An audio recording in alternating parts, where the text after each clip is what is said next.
अविरत धूप के नीचे रामू, एक दुबला मजदूर, विशाल गांव के खेत में काम करता है। उसकी हरकतें मापी हुई और थकी हुई हैं। उसके माथे पर पसीना चमकता है।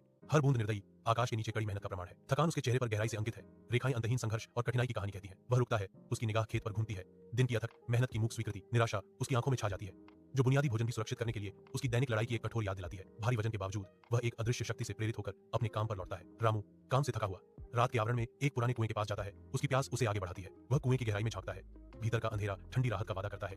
नीचे उठ रही जादू से अनजान धुआं आगे बढ़ता है। चांदनी में एक भूतिया नृत्य, जैसे प्राचीन कुआं अलौकिक शक्ति के साथ जागता है। एक जिन्न घूमते हुए धुएं से प्रकट होता है। उसका रूप अलौकिक प्रकाश और अनकही शक्ति से चमकता है। जिन्हीं की प्रभावशाली उपस्थिति के बावजूद रामू दृढ़ता से खड़ा है। उसके चेहरे पर साहस अंकित है। जिज्ञासा भय पर हावी हो रही है। मैं तुम्हें 3 इच्छाएं दूंगा।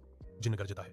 उसकी आवाज रात में गूंजती है, अकल्पनीय संभावनाएं पेश करती है। सालों बाद रामू अब एक सफल व्यवसायी अपने मामूली लेकिन साफ घर में बैठा है। ग्रामीण उसकी सलाह लेने आते हैं, जो उसके सम्मानित दर्जे का प्रमाण है। एक गर्म मुस्कान के साथ रामू ध्यान से सुनता है, मदद करने के लिए तैयार। वह अपनी बुद्धिमत्ता साझा करता है। उसके शब्दों में अनुभव और ईमानदारी का भार होता है। कड़ी मेहनत और ईमानदारी से बढ़कर कोई दौलत नहीं है, रामू ने दृढ़ विश्वास से कहा।